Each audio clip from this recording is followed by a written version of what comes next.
Welcome to Dancing Around Plantar Fasciitis. This is a virtual workshop for any of my dancers who are experiencing foot pain, chronic plantar fasciitis, or really even any ankle issues. I think that you will find this workshop to still be helpful for those problems. If you're not a dancer, I definitely still think you're going to get a whole lot of information out of this. Plantar fasciitis is something that affects a lot of different people, not just dancers. So I think that you would learn a lot of awesome exercises and ways to better manage your own plantar fasciitis, whether you are a dancer or not. Really quickly, before we get started, I just want to remind you guys, if you are not already members of my Elite Insiders, if you're not subscribed to my newsletter, be sure to do that. You can do it through the link there's a link in my website. Also, if you follow me on Instagram at Pointe Wellness or at Pointe Elite, there is a link in my bio to subscribe to the newsletter there as well. Being an Elite Insider will give you access to all sorts of exclusive dance medicine content, health and wellness tips, and workshops just like this. You'll be the first to know about anything new that I've got going on. There's also, special discounts and things that I run through there. So make sure that you guys do subscribe to that. I will be sending out the link for today's workshop to my newsletter subscribers on Wednesday. So if you didn't catch it live, you will be able to see it then. I also want to make sure you guys, if you haven't already caught it, on my blog, I do have an entire blog post dedicated to plantar fasciitis, as well as a free download of an exercise, helpful exercises that you can do if you are struggling with plantar fasciitis. That's actually where the idea for this workshop came from. I posted the free guide, a link to the free guide on, I think, my Facebook page, and I had a bunch of dancers respond saying that they've been struggling with foot pain and plantar fasciitis and how helpful it would be to get some exercises for it. So from that, I decided that there was probably enough need to go ahead and do an entire workshop on it. So I hope you guys find this really informative. And as always, if you have any questions, don't hesitate to reach out to me. You can do it through my Instagram page. Again, I either have at Pointe Wellness, that's my physical therapy business side of things, as well as Pointe Elite, which if you are a dancer and you have not followed me on Instagram on that page, be sure to do so. That's the page where everything dance specific. You're going to find all my dance specific tips on Pointe Elite. All right, so let's go ahead and jump right into the content. So I want to just give you guys a little bit of a background about what exactly plantar fasciitis is and a couple of tests to actually check and see if this might be what you are struggling with itself. So typically there's a very pinpoint spot that if you are suffering from plantar fasciitis that you will feel. So where you find that is if you go to your heel, right where your heel bone is, that's called your calcaneus, just kind of on the other side of that bone. So almost right where the arch of your foot meets that heel bone. If you kind of give a little push there, again, it's going to be mostly more on the inside part of the heel. That typically is where, if you are experiencing plantar fasciitis, that's typically where you're going to feel it. When you give a little push, usually you kind of jump. That's a great way, quick and easy way to diagnose if it might be plantar fasciitis. The reason that spot is affected is that's actually where the plantar fascia inserts into the calcaneus. So the plantar fascia is a really thick structure on the bottom of the foot, and it helps give us support through the arch, and it helps absorb shock when we're standing on our feet. And it's a very thick structure, and it's not a muscle, so it doesn't contract and lengthen and shorten like a muscle does. It's fascia, and fascia is basically kind of a good way to think about it is when you get a raw chicken breast, that thin layer of tissue that's on top of the chicken that you can kind of peel away. That's essentially what fascia is, and we have it between all our muscles throughout various regions in our body. And then again, on the bottom of the foot, it's just a really thickened piece of fascia. And so it basically starts up like just where the toes are, goes down through the arch of the foot and connects into the calcaneus, okay? So it covers that entire span of the foot, connects into each one of the toes. And so it inserts into that calcaneus kind of right where that spot is, again, kind of just on the inside part of the bone there where I had you palpate. So that generally is where you will feel pain if you have plantar fasciitis. However, it can radiate anywhere throughout that plantar surface of your foot. So anywhere in the arch, we can still, it could be possibly that you do have plantar fasciitis. Basically, it's an inflammation of that tendon. Now that fascia. Now what we do know is that it's not an acute inflammation. It's more of a chronic, so it's long-standing. So we don't see the normal inflammatory markers like we would with an ankle sprain, for instance. Generally, there's not swelling, although there could be some redness, warmth, those types of things. And even if we were to look at it from the inside, we don't necessarily see the same cells and different nutrients in there that are actually in response to inflammation, indicating it's not an acute issue or a new issue. It's more of a chronic degeneration of that tissue. And because of that, we have to treat it so. So it's a little different than just rehabbing an ankle sprain.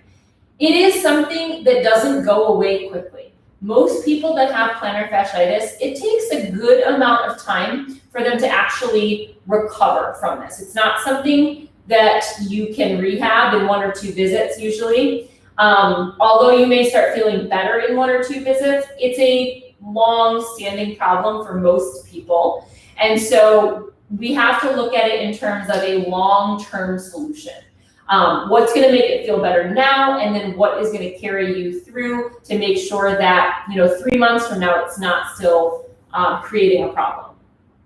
So there are a couple other things that we generally see in somebody that has plantar fasciitis, one of which is a lack of mobility in the foot and ankle. So the 2 places that we're looking at mobility are in the big toe and then also in the ankle joint. So in the big toe, we're looking for what's called extension. So that is pulling the toe in the direction of my nose, this way. So in my big toe, I should be able to get roughly 80 to 90 degrees of extension. I actually have pretty limited extension in my toe, so ideally you'd have a little more than this. But for somebody that has plantar fasciitis, generally when they pull that toe back, they will feel that stretch through the bottom of the foot, and it very well could reproduce their symptoms. And so I'll show you guys some exercises for how you can get that mobility back. The second place is in the ankle, into a direction we call dorsiflexion. So again, that's pulling the toes in the direction of my nose. Ideally in the ankle, we want to get definitely, so 90 degrees would be straight up and down. I'm going to show you on this ankle. So 90 degrees would be a 90-degree ankle, or angle between my foot and my leg. We should have at least 90. However, normal would be past that. So I really need to be able to get 10 to 15 degrees of dorsiflexion. So past that 90-degree mark, or 0-degree mark if we count 90 to 0. And so I should be able to go past that. The way that I can quickly check this is if you get your foot up against a wall. I'm going to use a foam roller, so really anything that you can kind of put your foot up against, because it is kind of hard to see if you can clear that, if you can get past it. So I'm going to want to sit so that my foot is at that 90-degree marker up against the wall or foam roller. And then I'm going to try to pull my toes back. If I can pull my toes back away from the foam roller and the wall, I know that I have more than that 90 degrees or 0 degrees of dorsiflexion, okay? So I need to be able to get past that. The actual angle for the normal person doesn't matter too much. Your physical therapist definitely will measure that angle to make sure you're progressing, but really you just need to know, can you get past 0 degrees? As a dancer, what I find is most times you are lacking dorsiflexion. And the reason is that you spend so much time up on your toes in a releve or on pointe. So we spend a lot of time in what's called plantar flexion or releve, right? So that position actually is going to shorten the calf muscle. So we tend to lose a little bit of the opposite direction, which is dorsiflexion. So calf muscles tend to be pretty tight. Ankle mobility tends to be a bit limited just because of the nature of your sport. And so that's something when you have plantar fasciitis, if you are limited in either toe extension or ankle dorsiflexion, it's going to contribute to more problems down the line and continued pain. So when we look at that plantar fascia, again, it goes across the bottom of the foot, but then the line of tissue actually continues right up the back of the leg. So I've got the plantar fascia on the bottom, connects into my heel bone, and then from there, my Achilles tendon and calf muscles connect into the top of the heel bone, which then connects all the way up into the knee. So I have this continuous line of muscle through the bottom of my foot and up the back of the leg. We can even look at hamstrings and glutes, that whole posterior chain.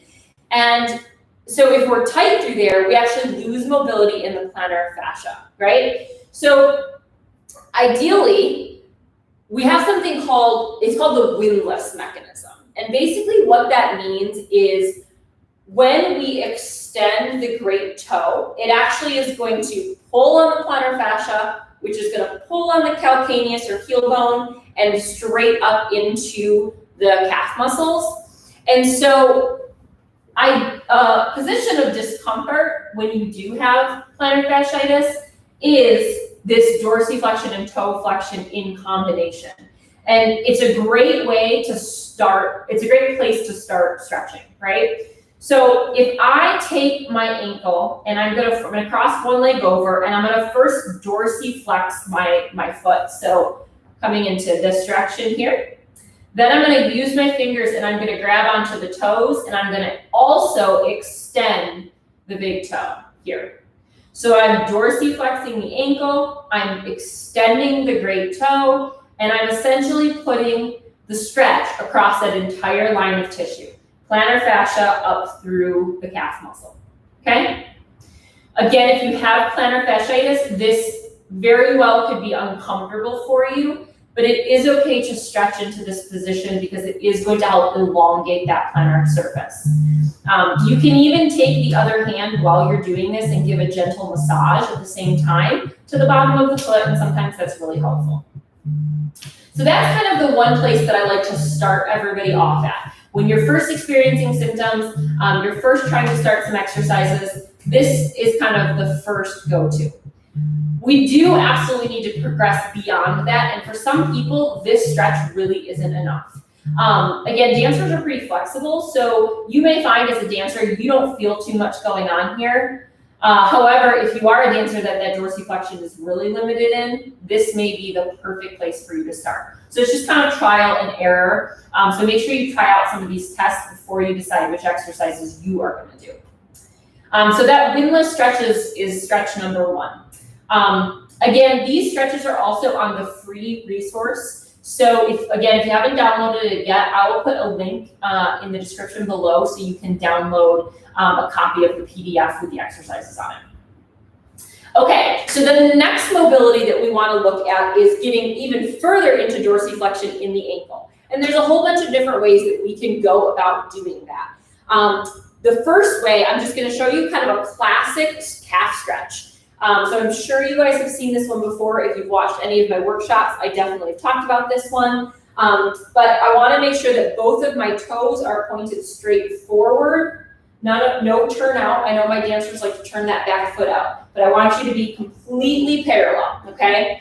And then I'm bending the front knee, lunging forward, trying to keep my heel down on the ground. So I should feel the stretch right up through the back of my leg in the calf, okay?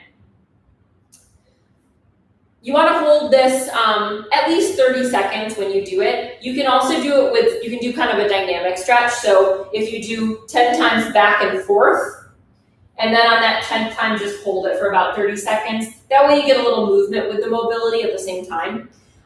So this is going to get the gastroc, which is the bigger muscle in the calf, But there's another muscle underneath that called the soleus, and we also want to make sure we stretch that guy because that one's a little closer into the ankle. So after you do this stretch, you're going to walk that back foot in. I'm still entirely parallel, and now I'm going to bend both legs.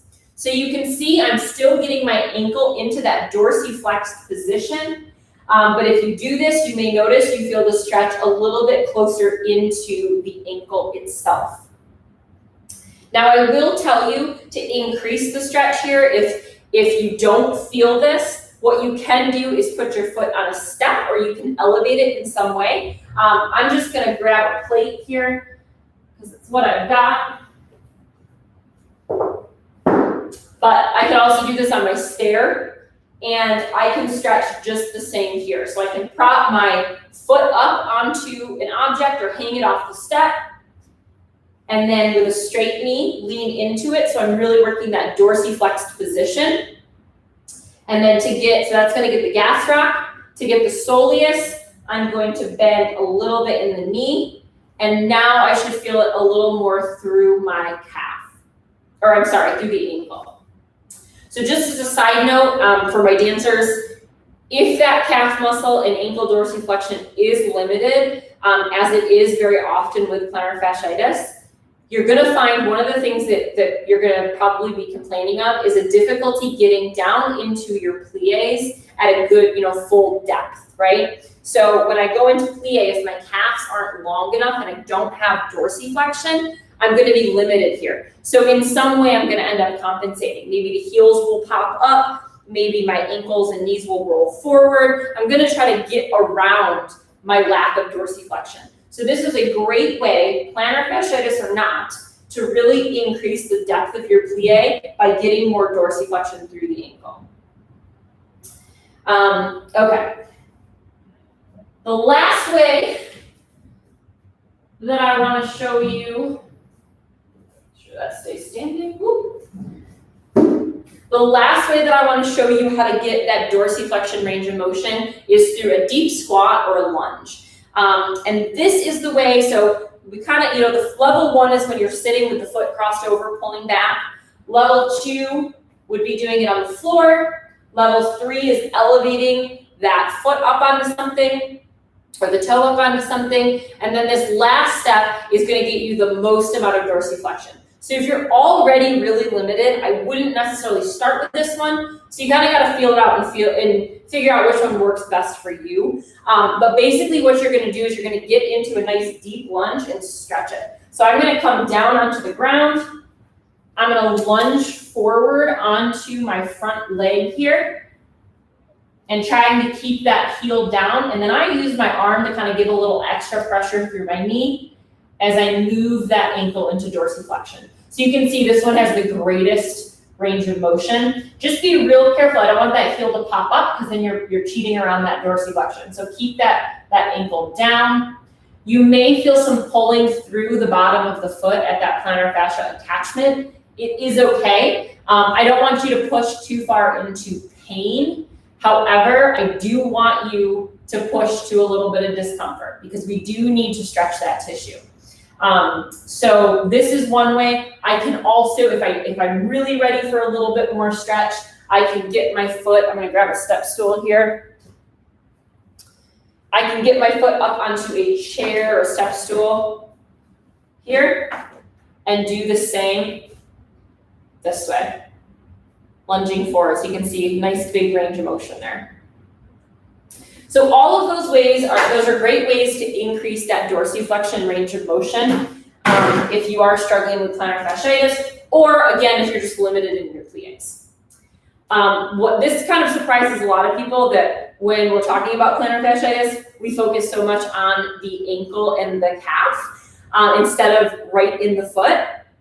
But I promise you, it's going to make a bigger difference than you realize. And it's just because of the muscles that are actually involved and how often the calf is actually creating the pressure and the pulling at that plantar fascia insertion point.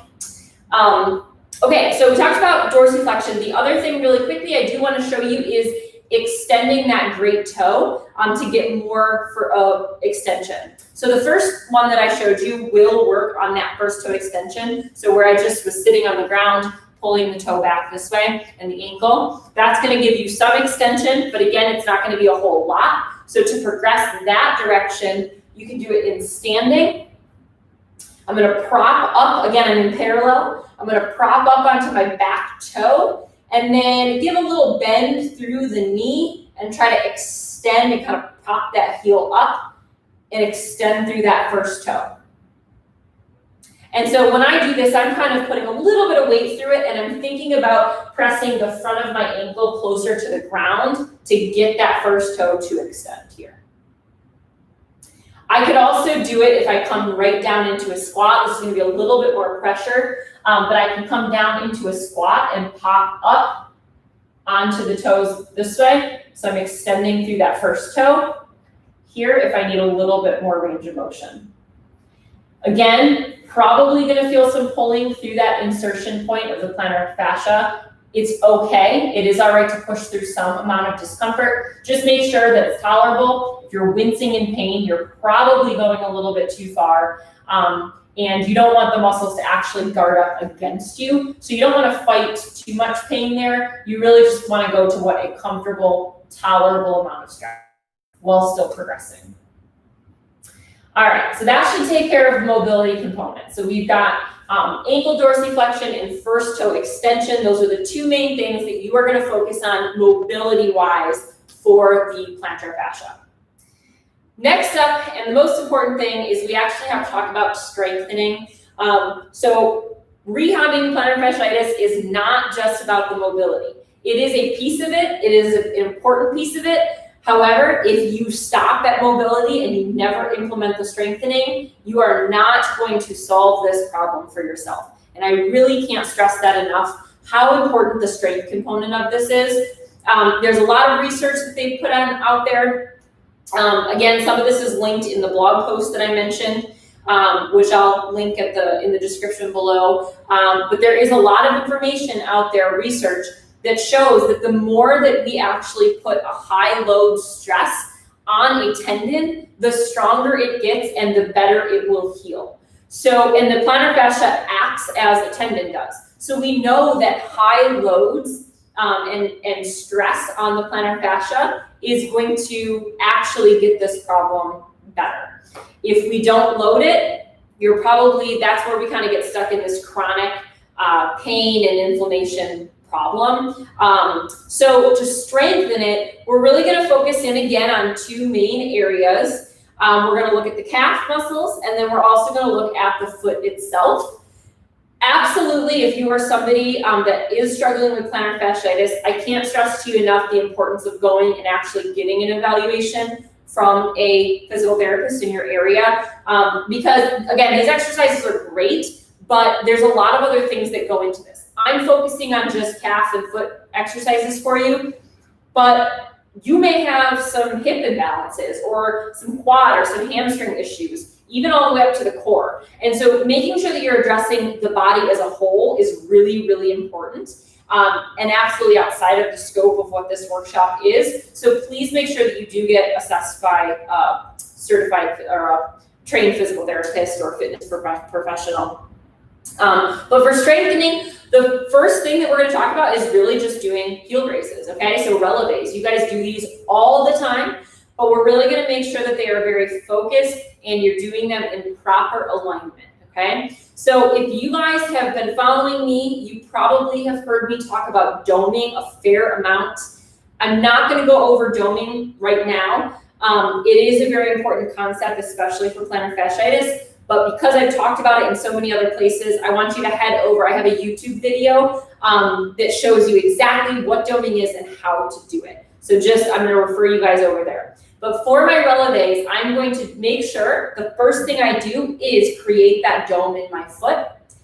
And then I want to make sure that when I go up into my releve, my weight is centered in the center of my foot. So about between like the second and third toe, that's where I'm really trying to get it, okay? So as I raise up, my weight, I've got my dome first, and then I raise up, and my weight is staying between the second and third toe. I'm gonna hang on here just so I can stay up there for a minute. So what I'm trying to avoid is going into, of course, the sickled position, as well as I don't want to overcorrect and end up winging my feet.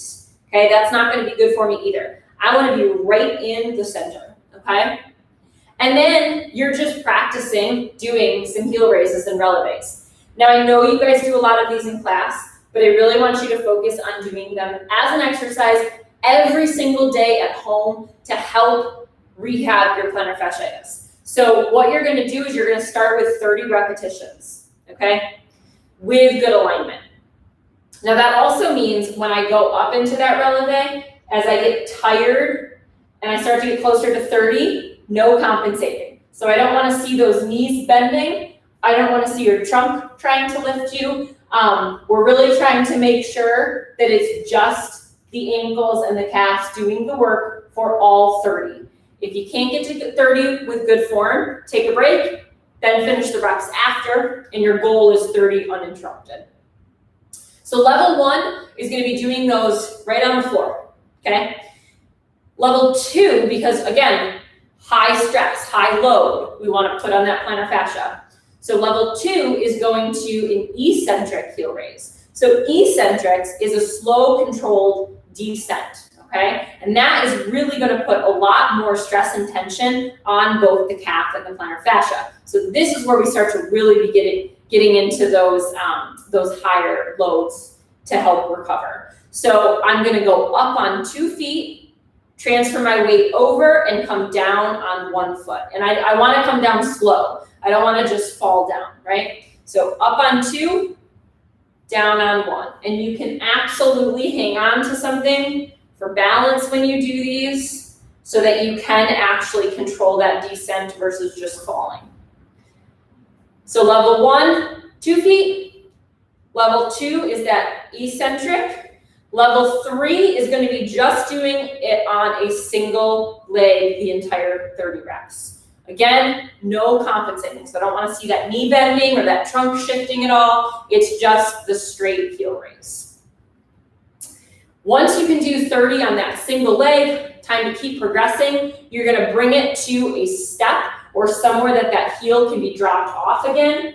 So if I grab we'll use my weight, but again, right off the edge of your stair works perfect.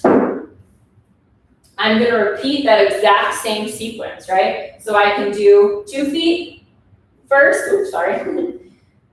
This isn't as even as a step would be. 2 feet. Then I'm going to go to the eccentric. So I go up on 2, down on 1, and then the last level is just up and down on a single foot. I'm not going to do it because this is not an even surface without sneakers, but you get the idea. Now, I'm not doing that all in one session, of course. I'm progressing to the next level when I am ready. So once I can do 30 in good alignment, I'm progressing to that next step. I could do 30 on 2 feet. I'm going to 30 eccentrics. Once I can do that, I'm going to 30 on a single foot. And once I can do that, I'm coming over to the step or in some way elevated. So each week or each workout session, I am progressing that load that I'm putting through my calf and plantar fascia. And I'm doing it in a very controlled manner that's continuously pushing and progressing my strength. If I only do 30 releves on the floor over and over again, I'm not going to be putting enough force through that tissue that I'm actually going to be seeing any improvement. I'm just going to kind of plateau, which is also why using releves in dance class is not going to be effective, because you want to make sure that you're continuously progressing those loads. So I know you're probably tired from dancing in class, but you still got to come home and do your heel raises this way when you're trying to recover from plantar fasciitis. Okay, so that covers the heel raise part. Another great exercise for plantar fasciitis is actually going to work a little higher up into the leg, doing some deep lunges. So the deep lunge is great because you are going to get that first toe extension and dorsiflexion in the same movement. So we're talking doing lunges here, a split squat as they're called, down and up this way. So if you watch from the side, I have that first toe extended, and as I go down into my lunge, my knees coming closer to the ground, I'm getting dorsiflexion and first toe extension here. I want to make sure that I'm maintaining the dome the entire time I'm working through that motion. And also, I haven't mentioned I'm barefoot. You can absolutely do these things barefoot. I think, especially for a dancer, you guys are used to being barefoot, and so it's good to practice in the element that you're used to.